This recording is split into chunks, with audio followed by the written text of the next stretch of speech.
యతి centre channel ప్రేక్షకులకి స్వాగతం. మనం ఈ ఛానల్లో నాస్తికతకు సంబంధించిన అనేక విషయాలు తెలుసుకుంటున్నాం. అలాగే నాస్తికుల జీవిత విధానం తెలుసుకుంటున్నాం. అలాగే దీంట్లో మూఢనమ్మకాలు నాస్తిక దృష్టి అని గోరా గారు రాసినది. మామూలుగా మనం మూఢనమ్మకాల నుంచి రకరకాల విషయాలు దాని ఇది మూఢనమ్మకం ఇంకే కాదని చెప్పేసి శాస్త్రీయంగా కొన్ని తీసేస్తుంటాం. ఒక నాస్తికుడు అన్నవాడు ఈ మూఢనమ్మకాలని వాస్తవికత, సంఘదృష్టి, వ్యక్తిత్వం అనే ఈ ఫండమెంటల్ ప్రిన్సిపల్స్ మీద ఏ రకంగా మూఢనమ్మకాలు చూస్తాడు. నాస్తికుడు అన్నవాడికి ముఖ్యంగా వాస్తవికత ఉండాలి, సంఘదృష్టి ఉండాలి, తర్వాత వ్యక్తి గౌరవం, వ్యక్తి స్వేచ్ఛ అనేది దాసోగుణం ఉండకూడదు. వీటి నుంచి మూఢనమ్మకాలు చూస్తాడు అనే దాని గురించి గోరా గారు అనేక మూఢనమ్మకాలు ఒక నాస్తికుడిగా ఆయన ఎలాగ చూస్తున్నారు.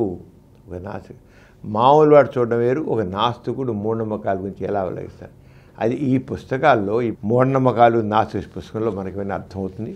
ఈ రోజున ఈ ఎపిసోడ్లో మలబార్ మహావిష్ణు. ఈ మలబార్ మహావిష్ణు అంటే కేరళలో ఒక్కొక్క రాష్ట్రంలో ఒక్కొక్క రకమైన మూఢనమ్మకాలు ఉంటాయి. గోరా గారు చాలా ఆయన ఉద్యోగంలో ఉన్నప్పుడు చాలా ప్రాంతాల్లో, అది ఆంధ్రలో కావచ్చు, తమిళనాడులో కావచ్చు, కేరళలో కావచ్చు, కొలంబోలో కావచ్చు, రకరకాల చోట్ల ఉద్యోగాలు చేశారు. ఆయన జాబ్ చేశారు, లెక్చరర్గా జాబ్ చేశారు. అప్పుడు చాలా విషయాలను అవలోకించారు. అంచేత ఆ ప్రాంతాల యొక్క మూఢనమ్మకాలు దానికి పరిచయం ఉంది. అంటే మలబార్లో చాలా విస్తృతమైన మూఢనమ్మకం ఏంటి మహావిష్ణు. ఆ విషయం గురించి ఆయన ఏం చేశారు, ఏమిటి, ఆ మూఢనమ్మకం విషయంలో ఆయన ఎలా దాన్ని బట్టబయలు చేశారు అనే దాని గురించి ఎలా ఆలోచించారు అసలు అనేది ఉంటుంది. ఇవాళ మీకు ఆ విషయాన్ని మీకు ఆయన రాసిందే, గోరా గారి రాసిన దాన్నే మీ ముందు పెడుతున్నాను. ఆయన మలబార్ మహావిష్ణు అనే దాని గురించి ఏం చెప్పారంటే, మలబార్లో మహావిష్ణు అనే మూఢనమ్మకం ఒకటి ఉంది. మలబార్ అంటే కేరళ గుర్తుంచుకోండి. గ్రామాల్లో దెయ్యాలు, పిశాచాలు ప్రవేశించి రకరకాల వ్యాధులతోనూ కష్టాలతోనూ ప్రజల్ని పీడిస్తుంటాయని వారి నమ్మకం. అటువంటి దెయ్యాలను వదిలించడానికని మహావిష్ణు కొలుస్తారు. మహావిష్ణు పూజిస్తే ఈ దెయ్యాల వల్ల, ఈ పిశాచ వల్ల కలిగేటి ఆ వ్యాధులు కానీ కష్టాలు కానీ తొలగిపోతాయని అక్కడ ఉన్న నమ్మకం.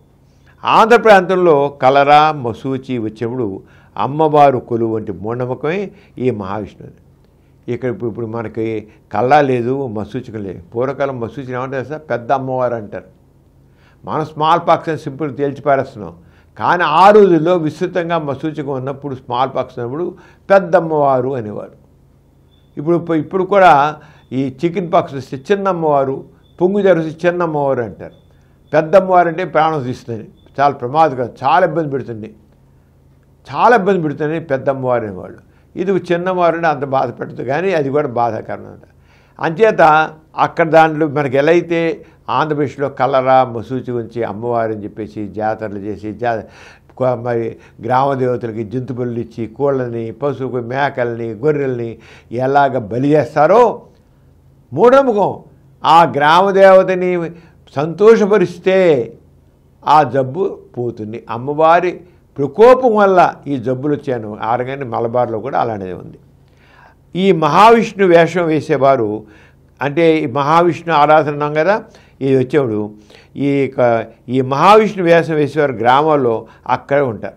ఎందుకంటే ఆంధ్ర ప్రాంతంలో కలరా మసూచి వచ్చేవాడు అక్కడ అమ్మవారి గెరగది అంటే నూకాలమ్మ, ఈ అమ్మగారని చేస్తారు. ఆరంగానే మూఢముఖం మహావిష్ణు ఆరాధన చేసేవాళ్ళు అన్నమాట. అంచేత ఈ మహావిష్ణు వేషం వేసేవారు గ్రామాలు అక్కడ ఉంటారు. వీరు ముఖాన్న తెలుపు, ఎరుపు, నలుపు గీతలతో భయంకరంగా రంగు వేసుకుంటారు. బల్లెము, కత్తి చేతులతో పట్టుకుని భయంకరమైన కేకలు వేస్తూ గంతులు వేస్తారు. ఈ వేషం వలన దీన్ని డెవిల్స్ డ్యాన్స్ అంటారు, లేదా పైశాచిక నృత్యాన్ని వర్ణిస్తారు. కానీ నిజానికి అది మహావిష్ణు యొక్క నరసింహావతారం అంటూ తన కేకలు, గొంతుల సందర్భంలో ఆ వేషధారి చెబుతూ ఉంటాడు. అంటే మహావిష్ణువుడు ఉండు, వీడే ఒక వేషం వేసి మహావిష్ణులాగా వచ్చి నానా గంగా చేస్తాడు, గందరగోళం చేస్తాడు. ఒక మహావిష్ణులాగానే వాడు ప్రవర్తిస్తాడనమాట. ఈ నృత్యం రాత్రిపూట 10-12 గంటలకు ప్రారంభించి మర్నాడు ఉదయం 8-9 గంటల వరకు ఉంటుంది. దానికి సంబంధించిన మూఢనమ్మకాల వలన, భయంకర దృశ్యాల వలన, నిరాహార వ్రతాల వలన చివరకు ప్రదర్శించేవారు అగ్నిగుండం తొక్కడం వలన ఈ పిశాచ నృత్యానికి మలబార్ దేశంలో చాలా వెనికిడి ప్రతీకి ఉంది. చివరికి ఇవెలైతే నిప్పులు పీర్ల పండగకి మామూలు ఎలా అయితే నిప్పులు గుండదో వీళ్ళు కూడా ఆ మలబార్లో చివరికి ఇంత వేసి నిప్పులు గుండంలో దిగుతారన్నమాట. ఈ పిశాచ నృత్యం జరిపేందుకు ముందు 2-3 నెలలు బట్టి ఆ గ్రామంలో ఏర్పాట్లు చేస్తారు. ఆ గ్రామంలోనూ చుట్టుపక్కల గ్రామాల్లోనూ మర్రి, మేడి మొదలగు చెట్లు లావుపాడు కొమ్మలు కొట్టి మేళతాళాలతో ఆ ఊరు బయటకు చేరుస్తారు. ఆ పచ్చి కొమ్మలు కొట్టితే పాలు వచ్చే వృష్ణజాతులే ఇందుకు కావాలి. నీళ్ళ పాలగా తెల్లగా కర్ర ఆ చెట్టే కొట్టాలన్నమాట. ఈ కర్రల్ని పెద్ద గుట్టగా వేసి 2-3 నెలలు ఎండనిస్తారు. ఈ పిశాచు వచ్చిన రోజు సాయంకాలం ఆ గుట్టకు నిప్పు అంటిస్తే మర్నాడు వరకు బాగా కాలుతుంది. అంతకు 2 రోజుల నుండి ఉపవాసం చేస్తున్న ఆ వేషధారుడు తన సిబ్బంది 10-12 మంది స్నానాలు చేసి జుట్టు విరబోసుకుని కత్తుని విసిరిస్తూ కేకలు వేస్తూ ఉంటారు. అక్కడ తాత్కాలిక ఒక పాక వేసి అందులో కొన్ని కత్తులు ఉంచుతారు. ఈ కొలువు విధానానికి అదే దేవాలయం. దాని చుట్టూ డప్పులు, తాళాల చప్పుడుతో తిరుగుతుంటారు. తెల్లవారుజామున 2-3 గంటల పాటు వీరందరూ విశ్రాంతి తీసుకుంటారు. ఆ సమయంలో ఈ మహావిష్ణు ఒంటి చుట్టూ లేత కొబ్బరాకులతో 4-5 అంగుళాలు దలసిని కడతారు. ఈ కొత్త వేషంతో మర్నాడు ఉదయం మరికొంతసేపు గెంతిన తర్వాత అతని సిబ్బంది ముందుగా నిప్పుల గుండాలను తూకుతారు. ఆ తర్వాత కొబ్బరి ఆకులు దలసరిగా చుట్టిన ఆ మహావిష్ణు నిప్పుపైన నలుపులా వాలుతాడు. 56 కోళ్లను కోస్తారు. తర్వాత మహావిష్ణు 4 వైపులా తిరిగి గ్రామం యొక్క పిశాచములు ఇంతటితో పోయినాయంటూ చెబుతూ మలయాళంలో కొన్ని మంత్రాలు చదువుతారు. అక్కడ చేరి ఉన్న గ్రామస్తులందరినీ దీవిస్తారు. వారు అతనికి అణాలు, బేడలు, రూపాయలు ప్రదర్శిస్తారు. ఎంతటితో ఆ నరసింహావతారం ఉగ్రం తగ్గిపోతుంది. ఆ వేషధారికి దక్షిణ కాక 25 రూపాయల వరకు ఇస్తారు. అంటే ఆ ఊళ్ళో మరి రకరకాల జబ్బులు వస్తాయి, చెప్పాక పిశాచాలు ఉన్నాయి, దెయ్యాలు ఉన్నాయి, దానివల్ల ఈ జబ్బులు వస్తాయని ఎప్పుడైతే ఈ మహానుభావుడు ఆ రకంగా వేషం వేసి చిందులు తొక్కి చిందులు వేసి చేసి చివరిగా నిప్పుగుండలు నడిచిన తర్వాత అప్పుడు వాడు శాంతిస్తాడు. ఇంకా అందదే డబ్బులు చేస్తాడు. వాడు గాడిలు చేసి చివరికి డబ్బులు అడుక్కున్నట్లుగా వాడు డబ్బులు సృష్టిస్తాడు, కానీ చివరికి డబ్బులు అడుక్కుంటాడు. వాడు 5 రూపాయలు సంపాదిస్తాడు, 10 కేజీలు తీసి 5 రూపాయలు కానీ చివరికి మాత్రం అనాయిలు బేడల కోసే వాడు అడుక్కోవడం జరుగుతున్నాడు. ఆరగాని వీధి కూడా ఉంటుంది. ప్రతి ప్రాంతంలోనూ ఏదో ఒక రకమైన మూఢనమ్మకాలు ఇంకా ఉంటున్నాయి. నాగరికత, విజ్ఞానం పెరుగుతున్న కొద్దీ ఈ మూఢనమ్మకాలు తగ్గిపోతున్నాయి. జబ్బులు చేస్తే పీడ పరిహారాలు చేసే ఆచారం ఇదివరలో అన్ని చోట్ల ఉండేది. అది ఇంకా అటువంటి కొలువు రూపంలో హిందువుల్లో ఉందంటే హిందువుల పూర్వాచార పరాణత్వం తెలుపుతోంది. ఇటువంటి కొలువులు ఇప్పుడు లాంఛనంగాను వేడుకలుగాను మారిపోయినవి. అందులో మూఢనమ్మకాలు తగ్గిపోయినవి అంట వీరు లేదు. పూర్వకాలం ప్రతి విలేజ్లో ఉండేది, కానీ నిదానంగా ఎప్పుడైతే ప్రజల్లో జ్ఞానం ప్రబలిందో, సైంటిఫిక్ నాలెడ్జ్ వచ్చిందో, శాస్త్రీయ ప్రబలిందో, దాంతో అది ఇప్పుడు మూఢనమ్మకం ఏంటి చెప్పిన వినోదం అయింది.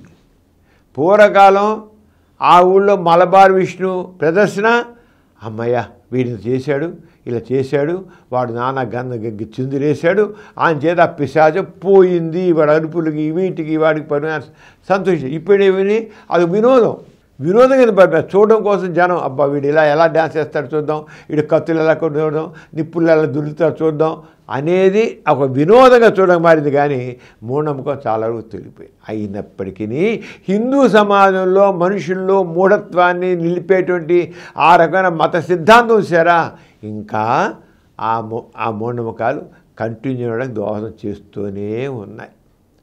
అంటే మూఢనమ్మకాలు ప్రబలడానికి కారణం ఏంటి? మతవాదం. మన ఉత్తరప్రదేశ్లో సత్సంగ వాళ్ళు ఆ సత్సంగ ఉపదేశం చేసేవాడు, దాన్ని చేసేవాడు, ప్రవచనం చేసేవాడు కాడ కాలి ధూళిని వాడు నడిచిన చోట కాలి ధూళిని అది తీసుకోవడం కోసం కింద పడితే జనం మీద పడి తొక్కిసలాడితే దాదాపు 120 మంది చచ్చిపోయారు. ఎందుకు చచ్చిపోయారు? వాడు సత్సంగ ఉపదేశం చేస్తాడు, వాడు పెద్ద అంటే వాడు దైవాంశ సంబుద్ధుడు, దేవుని ప్రతినిధి. అంచేత వాడు నడిచిన బాటలోని ఆ మట్టినైనా సరే మనం తీసుకుని నుదుటిని పెట్టుకుంటే మనకు అన్ని సుఖాలు వచ్చేస్తాయనుకునేటికి ఒక రకమైనటువంటి మూఢనమ్మకం ఉందంటే ఆస్తికత్వం మనుషుల్లో ఎంత మూఢత్వాన్ని పెంచుతుందో అర్థం చేసుకోండి.